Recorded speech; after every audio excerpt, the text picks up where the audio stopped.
எங்கள் ரிலேட்டிவ் அக்காங்க. அவங்களுக்கு ஒரே ஒரு அக்கா. அவங்க வீடு பக்கத்து வீடு வந்து சித்தப்பா வீடு. அவங்க சித்தப்பா வீட்டில் அவங்க சொந்த அத்தை பிள்ளை வந்து ஸ்டே பண்ணியிருந்தார். ஏன்னா அவர் வந்து ஆஃபீஸில் ஒர்க் பண்ணிகிட்டு இருந்தார்.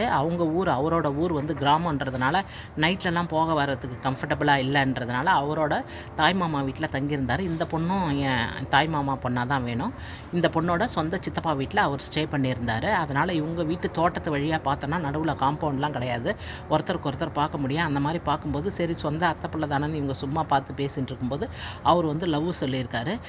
இந்த மாதிரி வந்து நம்ம ரிலேட்டிவ்ஸ் தான், அதனால் வந்து எந்த பிரச்சனையும் வராது, நம்ம 2 பேரும் லவ் பண்ணலாம், நம்ம கல்யாணம் பண்ணிக்கலாம் அப்படிலாம் இந்த பொண்ணுக்கு சொல்லி கொடுத்து லவ்வை வர வச்சு அதே மாதிரியே லவ் பண்ணியிருந்திருக்காரு. இந்த பொண்ணு அழகாக தான் இருக்கும். லவ் பண்ணியிருந்திருக்காரு.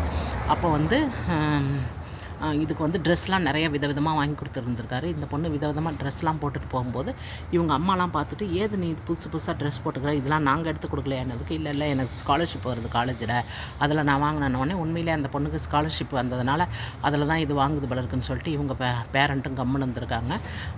அதுக்கப்புறம் வந்து நிறைய க்ரீட்டிங் கார்ட்ஸ்லாம் கொடுக்குறது, பர்த்டே கிஃப்ட் பண்ணுறது, சும்மாவே இந்த மியூசிக்லாம் வரும் பாருங்கள், அந்த கார்ட்ஸ் ஓப்பன் ஆனால் மியூசிக் வருமே, அந்த கார்ட்ஸ்லாம் கொடுத்த உடனே இது ரொம்ப சர்ப்ரைஸ் ஆகிருக்கு. வா இப்படிலாம் கொடுக்குறாருன்னு ஃப்ரெண்ட்ஸ்கிட்டலாம் போய் காலேஜில் சொல்லும்போது, பஸ்ஸில் வந்து ஃப்ரெண்ட்ஸ்லாம் எல்லாம் ஒன்றா பஸ்ஸில் இப்போ காலேஜுக்கு போகும்போது சொல்லும்போது எல்லாம் சொல்லியிருக்காங்க, ஓஹோன்னு இந்த பொண்ணு புகழ்ந்துருக்கு, அவர் நிறைய காசு சம்பாதிக்கிறாரு, இந்த மாதிரி என்ன ரொம்ப டீப்பாக லவ் பண்ணுறாரு, சொந்த அத்தை பிள்ளை தான், எந்த பிரச்சனையும் வராது, நாங்கள் கல்யாணம் பண்ணிப்போம், அவர் தான் சொன்னார் இதெல்லாம் அப்படின்னு சொல்லி இமேஜின் பண்ணி இது நம்ம கல்யாணத்தில் பிரச்சனையே வராதுன்னு நினச்சிட்டு இருந்திருக்கு.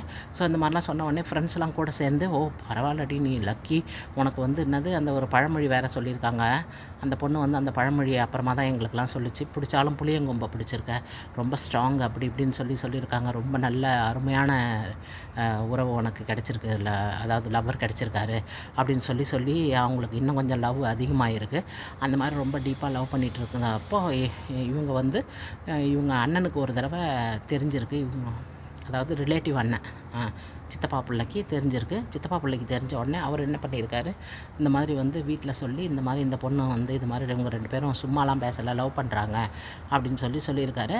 அப்போ வந்து இவங்க கூப்பிட்டு வார்ன் பண்ணி, அந்த மாதிரிலாம் பண்ண வேண்டாம், அதெல்லாம் நம்மளுக்கு ஒத்து வராதுன்னு சொல்லியிருக்காங்க. ஏன்னா இவங்க அத்தைக்கு வந்து இவங்க அம்மா மேலே வந்து கொஞ்சம் பொறாமையாக, ஏன்னா அவங்க அந்த காலத்தில் வந்து பிரிஞ்சு வந்து தனியாக எல்லோரும் ஒன்றா இருந்தப்போ இவங்க பிரிஞ்சு வந்து தனியாக வீடு கட்டி ரிச்சாக வாழறாங்க அப்படின்றதுனால சொந்த அண்ணன் ஒய்ஃப் மேலேயே இவங்களுக்கு பொறாமையாக இவங்க அத்தைக்கு, இவங்க வந்து தனியாக வந்துட்டாங்க, நம்ம அண்ணனை பிரித்து கூட்டின்னு வந்துட்டாங்க நம்ம கிட்ட இருந்து அப்படின்னு அந்த காலத்துலேருந்து இந்த அண்ணன் மேலே மட்டும் அவங்களுக்கு ஒரு பொறாமை இருந்திருக்கு, அண்ணன் ஒய்ஃப் மேலேயும் பொறாமை இருந்திருக்கு. அதனால் அண்ணன் பொண்ணுங்களெல்லாம் அவ்வளோவா கண்டுக்கிறது இல்லை. ஆனால் அவங்க பிள்ளை வந்து இந்த பொண்ணு லவ் பண்ணுறாரு. ஸோ இது வந்து தெரிஞ்ச உடனே அவங்க அத்தை வந்து ரொம்ப சண்டை போட்டிருக்காங்க. அதெல்லாம் கிடையாது, நான் வந்து இப்போலாம் என் பிள்ளைக்கு கல்யாணம் பண்ண போகிறதில்ல அப்படின்னு சொல்லிட்டு.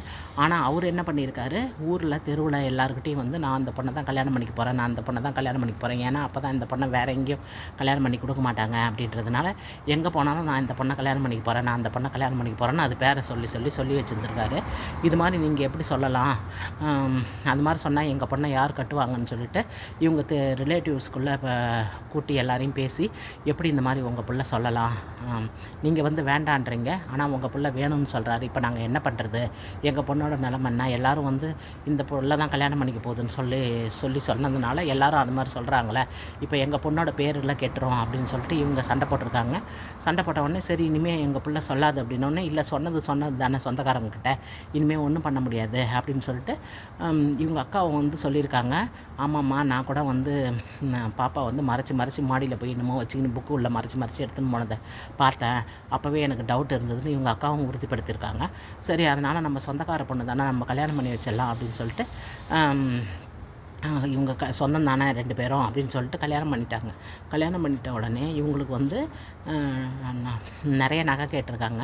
அப்போ தான் நான் கல்யாணம் பண்ணுவேன் அப்படின்னு சொல்லி டிமாண்ட் பண்ணியிருக்காங்க அவங்க அத்தை. சரின்னு சொல்லி அவங்க முடிஞ்ச அளவுக்கு நகையெல்லாம் போட்டு நிறையா காசுலாம் கொடுத்த உடனே பெரிய அக்கா வந்து, அவங்க பெரிய அக்காவை ஏற்கனவே கல்யாணம் பண்ணி கொடுத்துட்டாங்களா, அவங்க வந்து எப்படி நீங்கள் வந்து எனக்கு கொஞ்சம் கம்மி நகையும் இந்த பொண்ணுக்கு இவ்வளோ நகையும் போடலாம் அப்படின்னு சொல்லி அவங்க வேறு சண்டை போட்டிருக்காங்க. இல்லைம்மா சுச்சுவேஷன் அப்படி இருக்குது, நாம் செஞ்சு தானே ஆகணும் அப்படின்னு சொல்லிட்டு செஞ்சு அதே மாதிரி கல்யாணம் பண்ணி கொடுத்தாச்சு. ஆனால் கல்யாணம் பண்ணி கொடுத்து ஒரு 1 இயர் தான் அவங்க ஒத்துமையாக இருந்தாங்க. அடிக்கடி சண்டை சண்டை சண்டை. ஏன்னா வந்து உடனே அவர் வந்து என்னோட இதுக்கு நான் இவ்வளோ சம்பாதிக்கிறதுக்கு இன்னும் சூப்பர் பொண்ணெல்லாம் நான் கட்டியிருப்பேன்னு சொல்கிறது. இந்த பொண்ணு வந்து கொஞ்சம் அழகாக இருக்கும், ரொம்பலாம் இல்லை, ஓரளவுக்கு நல்லாயிருக்கும். அழகு முக்கியம் கிடையாது லைஃப்பில், நல்ல மனசு தான் அழகு. மனசு அழகாக இருந்தால் அதுதான் அழகு. ஆனால் எல்லோரும் சொல்லுவாங்க இல்லைங்களா அழகுன்னு, அதனால் நானும் சொல்கிறேன்.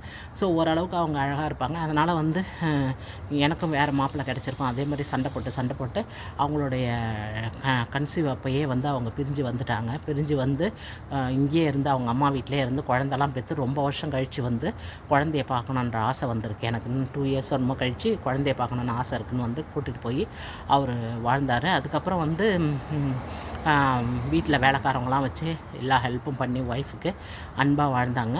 இப்போ வந்து அவங்க பசங்களாம் 2 பேரும் படித்து 2 பேருக்கும் கல்யாணம் ஆயிடுச்சு. வேறு ஒரு உண்மை ஸ்டோரியோட உங்களை சந்திக்கிறேன். நிஷா விலாகில் இந்த மாதிரி உண்மையான லவ் ஸ்டோரிஸும் ஜென்ரல் ஸ்டோரிஸும் நான் போடுறேன். அதை போய் பாருங்கள், என்ஜாய் பண்ணுங்கள். தேங்க்யூ.